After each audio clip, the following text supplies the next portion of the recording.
Dear students, Sat Sri ਅਕਾਲ। ਅੱਜ ਅਸੀਂ discuss ਕਰਨਾ ਇੰਪਲੋਏਬਿਲਿਟੀ ਸਕਿੱਲਸ ਦਾ ਚੈਪਟਰ ਕੁਆਲਿਟੀ ਮੈਨੇਜਮੈਂਟ। ਅਸੀਂ ਪਹਿਲਾਂ ਹੀ ਇਹ ਚੈਪਟਰ ਸਟਾਰਟ ਕਰ ਚੁੱਕੇ ਹਾਂ, ਕੁਆਲਿਟੀ ਮੈਨੇਜਮੈਂਟ, ਜਿਹਦੇ ਵਿੱਚ ਅਸੀਂ ਕੁਆਲਿਟੀ ਬਾਰੇ ਪੜ੍ਹਿਆ ਸੀਗਾ ਔਰ ਵੇਰੀਅਸ ਕੁਆਲਿਟੀ ਟੂਲਸ ਪੜ੍ਹੇ ਸੀਗੇ। ਅੱਜ ਦਾ ਸਾਡਾ ਟੌਪਿਕ ਹੈਗਾ ਕੁਆਲਿਟੀ ਪੈਰਾਮੀਟਰਸ। ਪਹਿਲਾਂ ਅਸੀਂ ਅੱਗੇ ਚੱਲਣ ਤੋਂ ਪਹਿਲਾਂ ਰੀਕਾਲ ਕਰ ਲਈਏ ਕਿ ਅਸੀਂ ਪਹਿਲੇ ਲੈਕਚਰਸ ਦੇ ਵਿੱਚ ਕੀ ਕੀਤਾ ਸੀਗਾ। ਸਭ ਤੋਂ ਪਹਿਲਾਂ ਅਸੀਂ ਸਟੱਡੀ ਕੀਤਾ ਸੀ ਡੈਫੀਨੇਸ਼ਨ ਆਫ ਕੁਆਲਿਟੀ। ਉਸ ਤੋਂ ਬਾਅਦ ਕੀਤਾ ਸੀ importance of delivering consistence quality products, dimensions of quality, quality characteristics. ਉਹਦੇ ਵਿੱਚ ਅਸੀਂ ਪੜ੍ਹਿਆ ਸੀਗਾ ਕੁਆਲਿਟੀ ਐਸ਼ੋਰੈਂਸ ਕੀ ਚੀਜ਼ ਹੈਗੀ ਆ ਐਂਡ ਕੁਆਲਿਟੀ ਕੰਟਰੋਲਸ ਕੀ ਚੀਜ਼ ਹੈਗੀ ਆ। ਉਸ ਤੋਂ ਬਾਅਦ ਅਸੀਂ ਪੜ੍ਹਿਆ ਸੀ various quality tools. Quality tools ਦੇ ਵਿੱਚ ਅਸੀਂ ਪੜ੍ਹੇ ਸੀ check sheet, histogram, Pareto diagram, cause and effect diagram, flow chart, scatter diagram and control chart। ਇਹ 7 ਕੁਆਲਿਟੀ ਟੂਲ ਅਸੀਂ ਡਿਟੇਲ ਦੇ ਵਿੱਚ ਸਟੱਡੀ ਕੀਤੇ ਸੀਗੇ। ਕੁਆਲਿਟੀ ਟੂਲਸ ਕੀ ਹੁੰਦੇ ਨੇ? ਜਿਨ੍ਹਾਂ ਦੇ ਨਾਲ ਅਸੀਂ ਕਿਸੇ ਪ੍ਰੋਬਲਮ ਦਾ ਰੂਟ ਕਾਜ਼ ਫਾਈਂਡ ਆਊਟ ਕਰਨਾ। ਪ੍ਰੋਬਲਮ ਸੋਲਵਿੰਗ ਟੈਕਨੀਕਸ ਨੇ ਕੁਆਲਿਟੀ ਟੂਲਸ। ਇਹਨਾਂ ਨੂੰ ਅਸੀਂ ਡਿਟੇਲ 'ਚ ਪਹਿਲਾਂ ਹੀ ਸਟੱਡੀ ਕਰ ਚੁੱਕੇ ਹਾਂ। ਜਦੋਂ ਵੀ ਸਟੂਡੈਂਟਸ ਨੇ ਜਾ ਕੇ ਆਰਗੇਨਾਈਜੇਸ਼ਨ ਦੇ ਵਿੱਚ ਜੁਆਇਨ ਕਰਨਾ ਆ ਤੇ ਉਹਨਾਂ ਨੂੰ ਵੇਰੀਅਸ ਕੁਆਲਿਟੀ ਟੂਲਸ ਦੇ ਉੱਪਰ ਕੰਮ ਕਰਨਾ ਪਏਗਾ ਕੁਆਲਿਟੀ ਮੇਨਟੇਨ ਕਰਨ ਦੇ ਲਈ। ਅੱਜ ਦਾ ਸਾਡਾ ਟੌਪਿਕ ਹੈਗਾ ਆ quality parameters. So quality parameters ਜਿਹੜੇ ਹੈਗੇ ਆ ਇਹ ਵੀ ਵੇਰੀਅਸ ਟੈਕਨੀਕਸ ਨੇ ਜਿਨ੍ਹਾਂ ਨੂੰ ਅਡਾਪਟ ਕਰਕੇ ਅਸੀਂ ਆਊਟਪੁੱਟ ਇਨਕਰੀਜ਼ ਕਰ ਸਕਦੇ ਹਾਂ ਸੇਮ ਅਮਾਉਂਟ ਆਫ ਇਨਪੁੱਟ ਦੇ ਨਾਲ, ਜਾਂ ਅਸੀਂ ਇਨਪੁੱਟ ਨੂੰ ਘਟਾ ਕੇ ਆਊਟਪੁੱਟ ਨੂੰ ਓਨਾ ਹੀ ਰੱਖ ਸਕਦੇ ਹਾਂ। ਇਹ ਜਿਹੜੇ ਕੁਆਲਿਟੀ ਪੈਰਾਮੀਟਰਸ ਨੇ ਇਹ ਸਿਰਫ ਪ੍ਰੋਡਕਸ਼ਨ ਦੇ ਲਈ ਹੀ ਨਹੀਂ ਵਰਤੇ ਜਾਂਦੇ। ਹਾਲਾਂਕਿ ਸਾਰੇ ਹੀ ਜਿੰਨੀ ਇੰਡਸਟਰੀ ਹੈਗੀ ਆ, ਸਾਰੀ ਆਰਗੇਨਾਈਜੇਸ਼ਨ ਦਾ ਜਿਹੜਾ ਇਨਵਾਇਰਮੈਂਟ ਹੈਗਾ ਉਹਨੂੰ ਪੋਜ਼ਿਟਿਵ ਰੱਖਣ ਦੇ ਲਈ ਔਰ ਹਰ ਇੱਕ ਤਰ੍ਹਾਂ ਦੇ ਡਿਪਾਰਟਮੈਂਟ ਦੇ ਵਿੱਚ ਕੁਆਲਿਟੀ ਪੈਰਾਮੀਟਰਸ ਨੂੰ ਯੂਜ਼ ਕੀਤਾ ਜਾਂਦਾ ਤਾਂ ਜੋ ਜਿਹੜੀ ਆਰਗੇਨਾਈਜੇਸ਼ਨ ਹੈਗੀ ਉਹ ਅਪਲਿਫਟ ਹੋ ਸਕੇ ਔਰ ਉਹਦੇ ਵਿੱਚ ਜਿਹੜੀ ਓਵਰਆਲ ਕੁਆਲਿਟੀ ਮੇਨਟੇਨ ਕੀਤੀ ਜਾ ਸਕੇ, ਉਹਦਾ ਜਿਹੜਾ ਇਨਵਾਇਰਮੈਂਟ ਹੈਗਾ ਆ ਉਹ ਪੋਜ਼ਿਟਿਵ ਬਣ ਸਕੇ। ਸੋ ਕੁਆਲਿਟੀ ਪੈਰਾਮੀਟਰਸ ਹੈਗੇ ਕਿਹੜੇ ਨੇ? That is one is quality circles, quality management system, QMS, total productive maintenance, TPM, 5S concepts, Kaizen, total quality management, TQM। ਸੋ ਇਸ ਤੋਂ ਇਲਾਵਾ ਅਸੀਂ ਇਹ ਜਿਹੜੇ 1 2 3 4 5 ਜਿਹੜੇ ਹੋ ਗਏ ਕੁਆਲਿਟੀ ਪੈਰਾਮੀਟਰਸ ਹੈਗੇ। ਇਹਨਾਂ ਤੋਂ ਇਲਾਵਾ ਅਸੀਂ ਡਿਸਕਸ ਕਰਾਂਗੇ ਬ੍ਰੇਨਸਟੋਰਮਿੰਗ ਕੀ ਚੀਜ਼ ਹੁੰਦੀ ਆ, 5D ਕੀ ਹੈਗਾ ਐਂਡ PDCA ਜਿਹੜਾ ਹੈਗਾ ਉਹਨੂੰ ਵੀ ਡਿਟੇਲ ਦੇ ਵਿੱਚ ਡਿਸਕਸ ਕਰਾਂਗੇ। ਪਰ ਅੱਜ ਦਾ ਜਿਹੜਾ ਸਾਡਾ ਟੌਪਿਕ ਹੈਗਾ ਉਹ ਕੁਆਲਿਟੀ ਪੈਰਾਮੀਟਰਸ ਦੇ ਵਿੱਚ ਹੀ ਹੈਗਾ ਔਰ ਕੁਆਲਿਟੀ ਪੈਰਾਮੀਟਰਸ ਦੇ ਵਿੱਚ ਅੱਜ ਅਸੀਂ ਡਿਸਕਸ ਕਰਨਾ ਕੁਆਲਿਟੀ ਸਰਕਲਸ। ਸੋ ਅਸੀਂ ਦੇਖਦੇ ਹਾਂ ਕੁਆਲਿਟੀ ਸਰਕਲਸ ਕੀ ਚੀਜ਼ ਹੁੰਦੀ ਆ। ਸਭ ਤੋਂ ਪਹਿਲਾਂ ਤਾਂ ਮੈਂ ਤੁਹਾਨੂੰ ਦੱਸਣਾ ਚਾਹਾਂਗਾ ਕਿ ਜਿਹੜੇ ਕੁਆਲਿਟੀ ਸਰਕਲਸ ਹੈ ਉਹ ਓਰੀਜਿਨੇਟ ਹੋਏ ਸੀ ਜਾਪਾਨ ਦੇ ਵਿੱਚ 1962 ਦੇ ਵਿੱਚ, 1962 ਦੇ ਵਿੱਚ। ਇਹਨਾਂ ਨੂੰ ਇੰਟਰੋਡਿਊਸ ਕੀਤਾ ਸੀ union of Japanese scientist and engineers ਨੇ। ਹੁਣ ਆਪਾਂ ਅੰਡਰਸਟੈਂਡ ਕਰੀਏ ਕਿ ਕੁਆਲਿਟੀ ਸਰਕਲਸ ਹੈ ਕੀ ਆ। ਕਿਸੇ ਵੀ ਆਰਗੇਨਾਈਜੇਸ਼ਨ ਦੇ ਵਿੱਚ ਕੰਟੀਨਿਊਸਲੀ ਇੰਪਰੂਵਮੈਂਟ ਹੁੰਦੀ ਰਵੇ, ਰੋਜ਼ ਡਿਵੈਲਪਮੈਂਟ ਹੁੰਦੀ ਰਵੇ, ਇਸ ਕਰਕੇ ਛੋਟੇ ਗਰੁੱਪਸ ਬਣਾਤੇ ਜਾਂਦੇ ਆ ਜਿਨ੍ਹਾਂ ਦੇ ਵਿੱਚ ਅਲੱਗ-ਅਲੱਗ ਲੈਵਲ ਦੇ ਅਲੱਗ-ਅਲੱਗ ਸਟੇਟਸ ਦੇ ਮੈਂਬਰਸ ਪਾਰਟਿਸਿਪੇਟ ਕਰਦੇ ਨੇ। ਕੋਈ ਵੀ ਕਿਸੇ ਵੀ ਤਰ੍ਹਾਂ ਦੀ ਬਾਈਂਡਿੰਗ ਨਹੀਂ ਹੁੰਦੀ ਕਿ ਇੱਕੋ ਸਟੇਟਸ ਦੇ ਹੀ ਆਫੀਸਰਸ ਵਿੱਚ ਪਾਰਟਿਸਿਪੇਟ ਕਰਨਗੇ। ਵਰਕਰ ਤੋਂ ਲੈ ਕੇ ਜਨਰਲ ਮੈਨੇਜਰ ਤੱਕ ਪਾਰਟਿਸਿਪੇਟ ਕਰ ਸਕਦਾ ਔਰ ਡਿਪਾਰਟਮੈਂਟਲ ਲਿਮਿਟੇਸ਼ਨਸ ਕੋਈ ਨਹੀਂ ਹੈਗੀਆਂ, ਡਿਪਾਰਟਮੈਂਟਲ ਬਾਉਂਡਰੀਜ਼ ਕੋਈ ਨਹੀਂ ਹੁੰਦੀਆਂ। ਕਿਸੇ ਵੀ ਡਿਪਾਰਟਮੈਂਟ ਦਾ ਮੈਂਬਰ ਇਹਦੇ ਵਿੱਚ ਪਾਰਟਿਸਿਪੇਟ ਕਰ ਸਕਦਾ, ਜਿਵੇਂ ਚਾਹੇ ਉਹ ਪ੍ਰੋਡਕਸ਼ਨ ਦਾ ਹੋਵੇ, ਚਾਹੇ ਕੁਆਲਿਟੀ ਕੰਟਰੋਲ ਡਿਪਾਰਟਮੈਂਟ ਦਾ ਹੋਵੇ, ਚਾਹੇ ਮਾਰਕੀਟਿੰਗ ਡਿਪਾਰਟਮੈਂਟ ਦਾ ਹੋਵੇ, ਚਾਹੇ ਸੇਲਸ ਡਿਪਾਰਟਮੈਂਟ ਦਾ ਹੋਵੇ ਜਾਂ ਜਿਹੜੇ ਮੇਨਟੇਨੈਂਸ ਡਿਪਾਰਟਮੈਂਟ ਦਾ ਹੋਵੇ। ਕਿਸੇ ਵੀ ਡਿਪਾਰਟਮੈਂਟ ਦਾ ਮੈਂਬਰ ਇੱਕ ਕੁਆਲਿਟੀ ਸਰਕਲਸ ਦੇ ਵਿੱਚ ਪਾਰਟਿਸਿਪੇਟ ਕਰ ਸਕਦਾ। ਇੱਦਾਂ ਦੀ ਕੋਈ ਲਿਮਿਟੇਸ਼ਨ ਨਹੀਂ ਹੈਗੀ ਕਿ ਪ੍ਰੋਡਕਸ਼ਨ ਦੇ ਆਫੀਸਰਸ ਅਲੱਗ ਤੋਂ ਕੁਆਲਿਟੀ ਸਰਕਲਸ ਬਣਾਉਣਗੇ ਜਾਂ ਕੁਆਲਿਟੀ ਕੰਟਰੋਲ ਵਾਲੇ ਅਲੱਗ ਤੋਂ ਬਣਾਉਣਗੇ, ਮਾਰਕੀਟਿੰਗ ਵਾਲੇ ਅਲੱਗ ਤੋਂ ਕੋਈ ਕੁਆਲਿਟੀ ਸਰਕਲ ਬਣਾਉਣਗੇ। ਇੱਦਾਂ ਦਾ ਕੁਝ ਨਹੀਂ ਹੈ। ਕੋਈ ਵੀ ਡਿਪਾਰਟਮੈਂਟ ਦਾ ਆਫੀਸ਼ੀਅਲ ਇਕੱਠੇ ਹੋ ਕੇ ਅਲੱਗ-ਅਲੱਗ ਡਿਪਾਰਟਮੈਂਟ ਦੇ ਸਾਰੇ ਮੈਂਬਰਸ ਇਕੱਠੇ ਹੋ ਕੇ ਅਲੱਗ-ਅਲੱਗ ਸਟੇਟਸ ਦੇ ਆਫੀਸਰਸ ਇਕੱਠੇ ਹੋ ਕੇ ਇੱਕ ਕੁਆਲਿਟੀ ਸਰਕਲ ਫਾਰਮ ਕਰ ਸਕਦੇ ਆ। ਇਦਾਂ ਦੀਆਂ ਕੋਈ ਲਿਮਿਟੇਸ਼ਨਸ ਨਹੀਂ ਹੈਗੀਆਂ। ਸੋ ਡੈਫੀਨੇਸ਼ਨ ਪਹਿਲਾਂ ਮੈਂ ਜਿਹੜਾ ਸਮਝਾਇਆ ਤੁਹਾਨੂੰ ਉਹ ਡੈਫੀਨੇਸ਼ਨ ਨਾਲ ਵੀ ਦੇਖਦੇ ਹਾਂ ਅਸੀਂ। quality circles ਦੀ definition ਕੀ ਹੈ? It is a small group of people doing similar work, meeting to identify, analyze and solve product quality problems.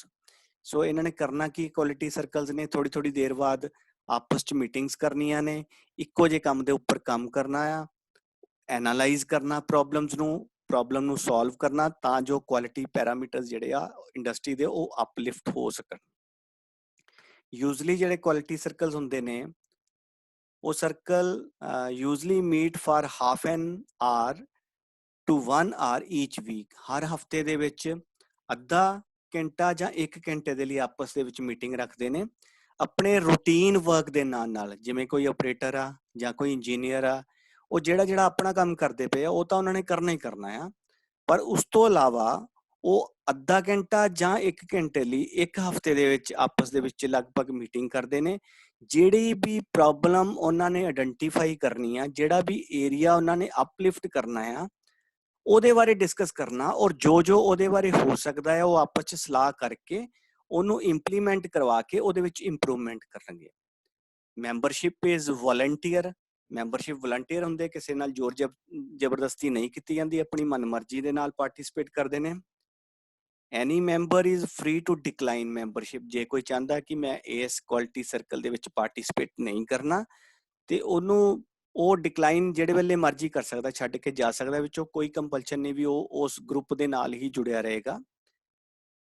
5 to 15 members from one quality group। ਇੱਕ ਗਰੁੱਪ ਦੇ ਵਿੱਚ 5 ਤੋਂ ਲੈ ਕੇ 15 ਤੱਕ ਮੈਂਬਰ ਪਾਰਟਿਸਿਪੇਟ ਕਰ ਸਕਦੇ ਆ, ਬਟ ਇੱਕ ਗਰੁੱਪ ਦਾ ਜਿਹੜਾ ਆਈਡਲ ਸਾਈਜ਼ ਹੈਗਾ that is from 8 to 10 members। ਕਈ ਵਾਰੀ ਪੇਪਰ ਦੇ ਵਿੱਚ ਆ ਜਾਂਦਾ ਕਿ ਕੁਆਲਿਟੀ ਸਰਕਲ ਦਾ ਆਈਡਲ ਸਾਈਜ਼ ਕੀ ਹੈਗਾ। ਆਈਡੀਅਲ ਸਾਈਜ਼ ਕੀ ਹੈਗਾ? that is from 8 to 10 members। 8 ਤੋਂ ਲੈ ਕੇ 10 ਮੈਂਬਰਾਂ ਦਾ ਆਈਡੀਅਲ ਸਾਈਜ਼ ਹੈਗਾ ਆ।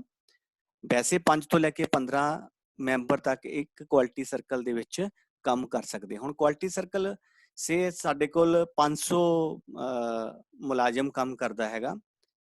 ਇੰਡਸਟਰੀ ਦੇ ਵਿੱਚ ਛੋਟੇ ਛੋਟੇ ਗਰੁੱਪਸ ਬਣਾਤੇ ਜਾਂਦੇ ਸੇ 10-10 ਮੈਂਬਰਸ ਦਾ ਬਣਾਤਾ। ਜੇ 500 ਬੰਦਾ ਸਾਡੇ ਕੋਲ ਕੰਮ ਕਰਦਾ ਤੇ 50 ਜਿਹੜੇ ਹੈਗੇ ਆ ਉਹ ਕੁਆਲਿਟੀ ਸਰਕਲਸ ਉੱਤੇ ਫਾਰਮ ਹੋ ਜਾਣਗੇ, ਔਰ ਜਿਹੜੇ 50 ਕੁਆਲਿਟੀ ਸਰਕਲਸ ਨੇ ਉਹ ਆਪਣੇ ਆਪਣੇ ਏਰੀਆ ਦੇ ਵਿੱਚ ਡਿਵੈਲਪਮੈਂਟ ਦੇ ਲਈ ਕੰਮ ਕਰਨਗੇ। ਸੋ ਇਹਨਾਂ ਜਿਹੜੇ ਆਪਾਂ ਦੇਖੀਏ ਕਿ ਕੁਆਲਿਟੀ ਸਰਕਲਸ ਦੇ ਦੂਸਰੇ ਨਾਮ ਕੀ ਆ, ਕਿਹੜੇ ਨਾਮ ਨਾਲ ਕੁਆਲਿਟੀ ਸਰਕਲਸ ਨੂੰ ਬੁਲਾਇਆ ਜਾ ਸਕਦਾ ਹੈ। ਪੇਪਰ ਦੇ ਵਿੱਚ ਕਈ ਵਾਰੀ ਆ ਵੀ ਜਾਂਦਾ ਕਿ ਕੁਆਲਿਟੀ ਸਰਕਲਸ ਦਾ ਦੂਸਰਾ ਨਾਮ ਕੀ, ਆਪਸ਼ਨਸ ਦੇ ਵਿੱਚ ਤੁਹਾਨੂੰ ਆਏਗਾ, ਤੁਸੀਂ ਚੂਜ਼ ਕਰਨਾ ਹੈਗਾ। ਸਮਾਲ ਗਰੁੱਪਸ ਕਹਿ ਸਕਦੇ ਆ, ਐਕਸ਼ਨ ਸਰਕਲਸ ਕਹਿ ਸਕਦੇ ਆ, ਐਕਸਲੈਂਸ ਸਰਕਲਸ ਕਹਿ ਸਕਦੇ ਆ, ਹਿਊਮਨ ਰਿਸੋਰਸਿਸ ਸਰਕਲਸ ਕਹਿ ਸਕਦੇ ਆ, ਪ੍ਰੋਡਕਟਿਵਿਟੀ ਸਰਕਲਸ ਕਹਿ ਸਕਦੇ ਆ। ਹੁਣ ਦੇਖੋ ਕੁਆਲਿਟੀ ਸਰਕਲਸ ਦਾ ਇੱਕ ਇਹਨਾਂ ਦਾ ਨੇਮ ਮੇਨ ਹੈਗਾ ਆ, ਪੇਪਰ ਦੇ ਵਿੱਚ ਆ ਜਾਂਦਾ quality circle is also non as small groups. Action circle ਇਹਨਾਂ ਦੇ ਵਿੱਚ ਕੋਈ ਵੀ ਆਪਸ਼ਨ ਆ ਜਾਏਗੀ, ਤੁਸੀਂ ਐਗਜ਼ੈਕਟ ਆਪਸ਼ਨ ਜਿਹੜੀ ਆ ਉਹ ਚੂਜ਼ ਕਰਨੀ ਆ। ਸੋ ਇਹ ਸੀਗੇ ਦੂਸਰੇ ਨਾਮ ਜਿਹੜੇ ਕੁਆਲਿਟੀ ਸਰਕਲ ਨੂੰ ਆਪਾਂ ਬੁਲਾ ਸਕਦੇ ਹਾਂ ਜਿਹੜੇ ਨਾਮ ਦੇ ਨਾਲ।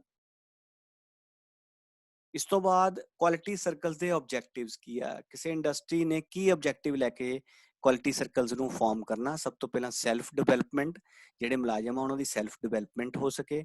ਮਿਊਚੁਅਲ ਡਿਵੈਲਪਮੈਂਟ, ਜਿਹੜੀ ਆਪਸੀ ਮੇਲ ਜੋਲ ਦੇ ਨਾਲ ਜਿਹੜੀ ਡਿਵੈਲਪਮੈਂਟ ਹੋਣੀ ਉਹ ਮਿਊਚੁਅਲ ਡਿਵੈਲਪਮੈਂਟ ਹੋ ਸਕੇ। ਇੰਪਰੂਵਮੈਂਟ ਇਨ ਕਮਿਊਨੀਕੇਸ਼ਨ, ਗੱਲਬਾਤ ਦੇ ਵਿੱਚ ਇੰਪਰੂਵਮੈਂਟ ਹੋ ਸਕੇ, ਕਿਉਂਕਿ ਅਲੱਗ-ਅਲੱਗ ਸਟੇਟਸ ਦੇ ਆਫੀਸਰਸ ਇਹਦੇ ਵਿੱਚ ਪਾਰਟਿਸਿਪੇਟ ਕਰਨਗੇ, ਮੈਂਬਰਸ ਅਲੱਗ-ਅਲੱਗ ਸਟੇਟਸ ਦੇ ਹੋਣਗੇ। ਇੰਟਰ ਡਿਪਾਰਟਮੈਂਟਲ ਜਿਹੜੇ ਹੈਗੇ ਆ ਮੈਂਬਰਸ ਉਹ ਪਾਰਟਿਸਿਪੇਟ ਕਰਨਗੇ, ਕਿਉਂਕਿ ਦੋ ਅਲੱਗ-ਅਲੱਗ ਡਿਪਾਰਟਮੈਂਟ ਦੇ ਆਫੀਸ਼ੀਅਲਸ ਪਾਰਟਿਸਿਪੇਟ ਕਰਦੇ ਨੇ, ਇਸ ਕਰਕੇ ਇੰਪਰੂਵਮੈਂਟ ਇਨ ਕਮਿਊਨੀਕੇਸ਼ਨ ਹੋ ਜਾਂਦੀ ਆ। ਵੇਸਟ ਰਿਡਕਸ਼ਨ ਹੋਏਗੀ, ਕਿਉਂਕਿ ਅਸੀਂ ਕਿਸੇ ਕੰਮ ਕੁਆਲਿਟੀ ਸੁਧਾਰਨ ਦੇ ਲਈ ਕੰਮ ਕਰਦੇ ਪਏ ਹਾਂ, ਵੇਸਟ ਰਿਡਕਸ਼ਨ ਹੋਏਗੀ। ਜੌਬ ਸੈਟਿਸਫੈਕਸ਼ਨ ਹੋਏਗੀ। ਜੌਬ ਸੈਟਿਸਫੈਕਸ਼ਨ ਕਿਸ ਤਰ੍ਹਾਂ ਹੋਏਗੀ? ਕਿਉਂਕਿ ਆਪਣੇ ਕੰਮ ਦੇ ਨਾਲ ਅਸੀਂ ਕੁਝ ਐਡੀਸ਼ਨਲ ਕੰਮ ਕਰਦੇ ਪਏ ਹਾਂ ਜਿਹਦਾ ਮੈਨੇਜਮੈਂਟ ਨੂੰ ਫਾਇਦਾ ਹੋਏਗਾ, ਔਰ ਐਪਰੀਸੀਏਸ਼ਨ ਵੀ ਹੁੰਦੀ ਹੈ ਉਸ ਚੀਜ਼ ਦੀ, ਇਸ ਕਰਕੇ ਜੌਬ ਸੈਟਿਸਫੈਕਸ਼ਨ ਵੀ ਹੋਏਗੀ।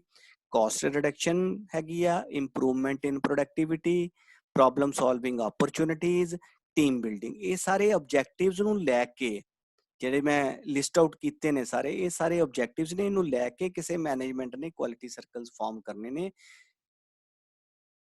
ਉਸ ਤੋਂ ਬਾਅਦ ਆ ਗਿਆ ਜੀ benefits to individual by quality groups.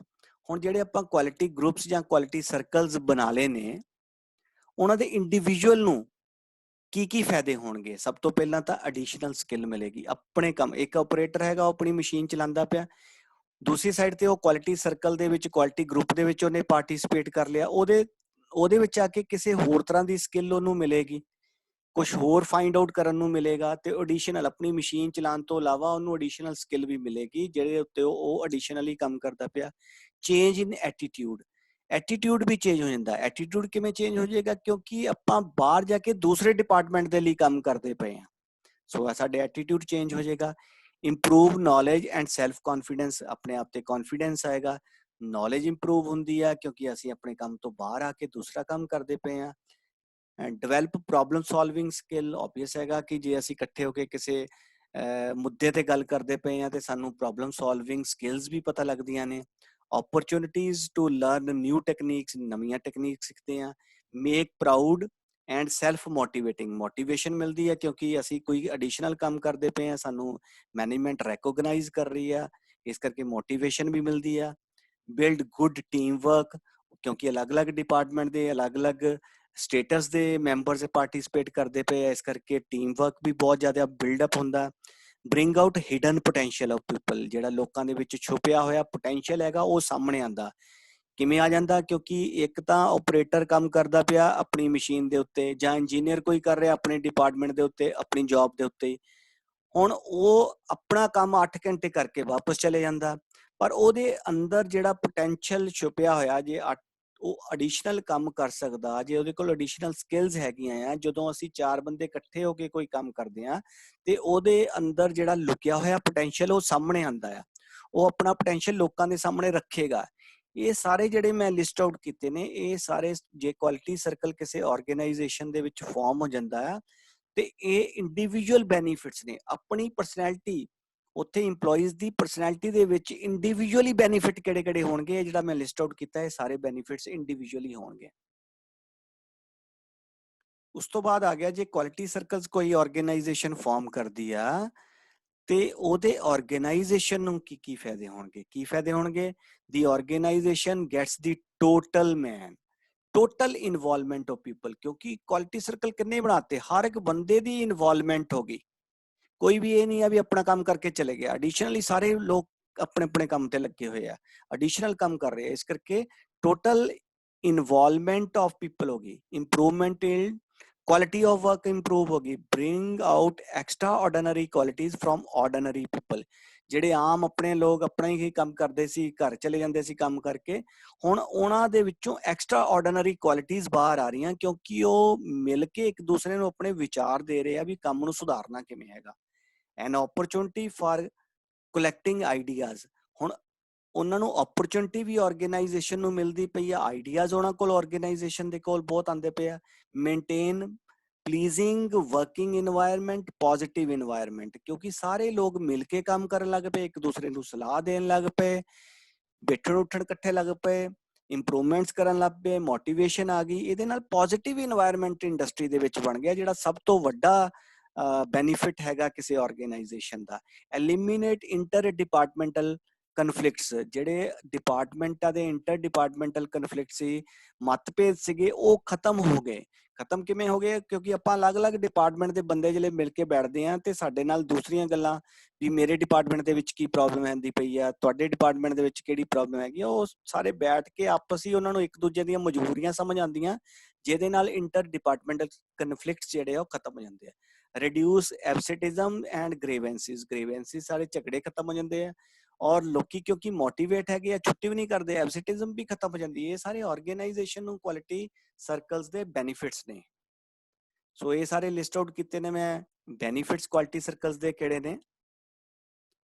ਅੱਜ ਦੀ ਜਿਹੜੀ ਕਲਾਸ ਹੈਗੀ, ਅੱਜ ਦਾ ਜਿਹੜਾ ਲੈਕਚਰ ਹੈਗਾ, ਅਸੀਂ ਕੁਆਲਿਟੀ ਸਰਕਲ ਹੀ ਸਟੱਡੀ ਕਰਨੇ ਸੀਗੇ। ਅਗਲੀ ਕਲਾਸ ਦੇ ਵਿੱਚ ਅਸੀਂ ਅਗਲਾ ਕੁਆਲਿਟੀ ਪੈਰਾਮੀਟਰ ਲੈ ਕੇ ਆਵਾਂਗੇ, ਉਹਨੂੰ ਡਿਸਕਸ ਕਰਾਂਗੇ। Thank you very much.